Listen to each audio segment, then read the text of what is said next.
Jonas, tu en as mis du temps pour découvrir mon identité. Bravo. Bravo à tes indicateurs, bravo à tes lignées. Je ne vais pas revenir sur le torchon que tu as écrit sur moi. Apparemment, tu as mal à ta virilité. C'est de la bassesse. Les grands, tu sais, Jonas, ne descendent pas au niveau de la mer. Les crimes rituels, Jonas, n'ont pas commencé avec l'arrivée au pouvoir du chef d'État, son Excellence Ali Bongo Ondimba, en 2009. C'est antérieur à cette date-là, à cette année-là. Tu dis soi-disant que tu enquêtes depuis 14 ans, tu es un journaliste d'investigation. Mais tu enquêtes depuis 14 ans, Jonas, pour quel résultat? Pour des conjectures, des égarements, du mensonge, de la dénonciation calomnieuse, gratuite. Voilà les résultats de tes 14 années d'investigation. La dernière fois, Jonas, tu as sauté à pieds joints face à la découverte du corps de la jeune dame décapitée au quartier Pompidou. C'est dans le premier arrondissement de la commune de Libreville. Tu as tout de suite dit, tu as tout de suite tiré les conclusions d'ailleurs hâtives, que ce corps était le fruit d'un crime dit rituel et que les responsables sont le chef de l'État, son Excellence Ali Bongo Ondimba, Meksa Akombe-Sikani, son directeur de cabinet, M. Fernand Fumbi et M. Alfred Edmond Ndiengi Madungu. Je t'ai dit dans ma précédente vidéo qu'il fallait attendre les conclusions de l'enquête. Jonas, aujourd'hui, présentement, je vais prendre à témoin, encore une fois, la communauté nationale et internationale. Je reviens des lieux du crime. J'ai été sur la scène du crime. Une scène de crime d'ailleurs épouvantable, puisqu'on y retrouve encore des traces de sang. Je me suis renseigné. J'ai vu le corps a été jeté. J'ai vu également à 150 mètres du lieu où le corps a été déposé. J'ai vu donc les bennes à ordures qui ont servi à transporter la tête de la malheureuse femme burkinabé. Nous sommes là en présence d'un crime passionnel. Tous les ingrédients sont réunis pour le crime passionnel. Et aujourd'hui, le Burkinabé qui a commis cette atrocité, qui a commis ce crime lâche, est passé aux aveux. Il a dit, il a expliqué par le menu comment il a procédé. Le Burkinabé a effectivement prémédité son acte. C'est-à-dire qu'il y a réfléchi longuement avant de passer à l'acte. Aujourd'hui, malgré tous ces éléments, malgré cette évidence qui saute aux yeux, j'ai lu il y a quelques minutes ton papier sur Facebook, sur ton mur Facebook, où tu dis que le procureur de la République est un procureur aux ordres, que la justice gabonaise est une justice aux ordres, et que pour toi, Jonas, c'est un crime rituel. C'est-à-dire, Jonas, tu nies l'évidence. Tu nies l'évidence. Dans quel pays, au sud du Sahara, on insulte le chef de l'État à longueur de journée, comme c'est le cas pour son Excellence Ali Bongo Ondimba? Il faut que ça s'arrête. Il faut arrêter cela. Il y en a marre. Le chef de l'État est la première institution de notre pays. Le chef de l'État est sacré. c'est quoi cet activisme qui consiste à injurier gratuitement le chef de l'État? C'est quoi cet activisme qui consiste à injurier la mère du chef de l'État, Monsieur Jonas Moulenda? Vous êtes d'accord qu'on insulte votre mère?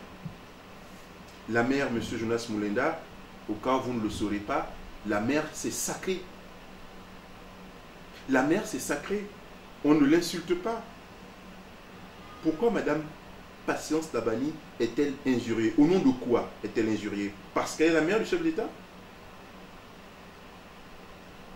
Il faut que ça cesse. Il y en a marre.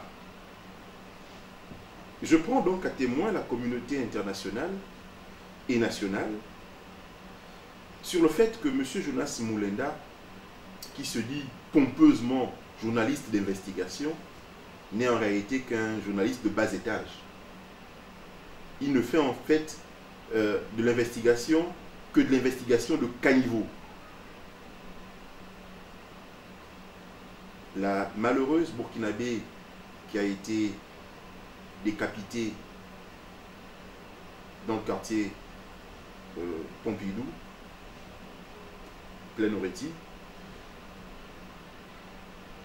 eh bien cette malheureuse, ce n'est pas le fruit d'un crime rituel, comme dit M. Moulenda. Ce n'est pas le chef de l'État qui a envoyé ses plus proches collaborateurs perpétrer cela, comme il le dit depuis 14 ans. Le chef de l'État n'a rien à voir. Ses proches collaborateurs n'ont rien à voir. Il faut que ça cesse. Il y en a marre. Il y en a marre de voir le chef de l'État injurié à longueur de journée, traîner dans la boue. Il y en a marre de voir ses principaux collaborateurs traîner dans la boue. Ça ne peut plus continuer comme ça. Que Jonas Moulenda, s'il veut, mais qu'il renonce à sa nationalité gabonaise. Monsieur Moulenda, si le besoin, si l'envie vous en dit, renoncez à votre nationalité gabonaise. Parce que si vous étiez au Gabon, vous aurez eu une autre lecture du problème par rapport à ce corps qui a été découvert à Plaine-Oretti. Vous serez allé sur place, mener effectivement vos enquêtes, vos investigations, et vous serez aperçu que ce n'est pas un crime rituel. Que le chef de l'État, son Excellence Ali Bongo Ondimba, n'y est mêlé ni de près ni de loin, que ses principaux collaborateurs n'y sont mêlés ni de près ni de loin. Que M. Meksan Kombesi Kani, M. Yves Fernand Monfumbi, M. Alfred Edmond Diengi Madungu n'y sont mêlés ni de près ni de loin. Je sais, M. Moulenda, vous allez encore soit faire une vidéo pour m'injurier, soit faire un papier ordurier comme vous avez vous-même seul le secret. Mais rassurez-vous, je suis bien le porte-parole du Club de réflexion et d'action citoyenne, en abrégé le CRAC. Vous avez mon nom, mon identité. Faites comme vous voulez le faire. Ça ne va pas refroidir nos ardeurs.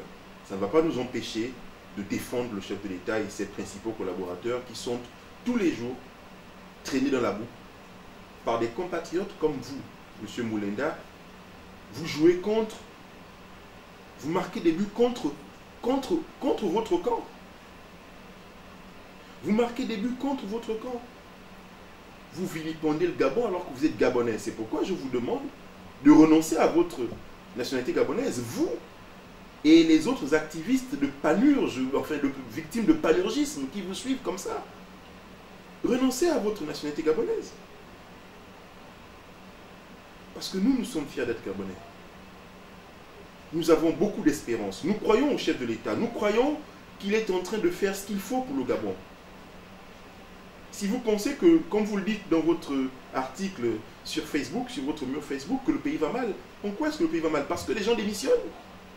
Mais que ces gens démissionnent. Voilà des gens qui ont bénéficié des largesses du système et qui crachent dans la soupe qui les a nourris, et qui démissionnent. Le chef d'État l'a dit récemment dans une interview qu'il a accordée à Jeune Afrique. Je le cite, on ne reviendra pas en arrière. Le Gabon est résolument engagé vers des réformes. Le Gabon est résolument engagé vers la diversification de son économie. Et le chef de l'État, son Excellence Ali Bongo Ondimba, incarne ce changement-là. Il incarne ce changement-là. Je voudrais quand même revenir sur ce crime odieux de cette jeune Burkinabé. Crime qui a eu lieu à Plénoreti. Monsieur Moulenda, c'est pourquoi je vous ai dit qu'il fallait être sur place, il faut être là au Gabon. Mais quand vous avez décidé de faire de l'activisme dans l'Hexagone, c'est pourquoi ça vous joue des tours. Moi, je suis allé sur place, comme je vous l'ai dit tantôt. Le Burkinabé a expliqué par le menu. Il est allé voir sa dulcinée, d'accord, qu'il soupçonnait effectivement d'avoir une relation avec un autre homme, un sujet sénégalais. Ok. Ensuite, il est allé chez elle, il a organisé une sorte de traquenard, il a pris un couteau de boucher. Vous savez, le couteau qu'on utilise pour... Peut-être que vous avez oublié ça, monsieur Moulenda, mais nous, au pays, on mange le coupé-coupé, vous le savez. Donc, le couteau qui sert à couper la viande, il est très tranchant. J'ai lu dans votre article Facebook que c'est pas possible. Mais si, monsieur Moulenda, c'est possible. Il a pris ce couteau et il a égorgé sa concubine. Ensuite, il a pris la tête, il l'a enveloppé dans du sachet plastique, mis dans une benne à ordures, et il a déposé le corps dans un caniveau que j'ai vu. Si vous étiez au Gabon, monsieur Jonas Moulenda, vous aurez compris que ce n'est pas un crime rituel. Même si vous continuez à clamer haut et fort que la justice gabonaise est une justice aux ordres et que pour ce crime-là, c'est bien un crime rituel. Il y a chez vous un prisme déformant qui, lorsque vous êtes face à un décès, ce prisme déformant, disais-je, monsieur Moulenda, vous amène tout de suite à refuser de regarder la réalité en face, mais à toujours dire que c'est un crime rituel, même quand ce n'en est pas un. Il faut vous en débarrasser. Débarrassez-vous de ce prisme déformant qu'il y a dans votre tête. Ça va malheureusement vous jouer les tours et ce n'est pas fini. Il faut que ça cesse. Le chef de l'État, son Excellence Ali Bongo Ondimba, est le président de la République. C'est la première institution de ce pays et le chef de l'État est sacré. On n'y touche pas, on ne l'insulte pas, on ne le traîne pas dans la boue, on ne tient pas contre lui des propos désobligeants. Ça doit s'arrêter. Il faut que ça s'arrête. Ses principaux collaborateurs, M. Mexa Kombe-Sintani, M. Yves Fernand Monfumbi et M. Alfred Nziengi Madougou, sont, je l'ai déjà dit, des gens respectables. Il faut arrêter de penser que ces gens-là sont le mal incarné du Gabon. C'est archi faux. Ce sont des collaborateurs loyaux, ce sont des collaborateurs dévoués et ce sont des compatriotes qui ne ménagent ni le temps, ni leur temps, ni leurs efforts pour mener à bien un certain nombre de tâches, un certain nombre de missions, un certain nombre de dossiers qui leur sont confiés. Monsieur Moulenda, votre activisme ne justifie pas l'injure. Votre activisme ne justifie pas la haine de l'autre. Votre activisme, monsieur Moulenda, ne doit pas venir mettre à mal notre vivre ensemble. Ce n'est plus possible. Ce n'est pas acceptable. On ne l'accepte pas aujourd'hui. on ne l'acceptera pas demain. Ce crime est un crime passionnel. Ce n'est pas un crime dit rituel. Ce n'est pas le chef de l'État qui est concerné par cela, ni de près, ni de loin. Ce ne sont pas non plus ses plus proches collaborateurs. Il faut que ça cesse, M. Moneda. Merci.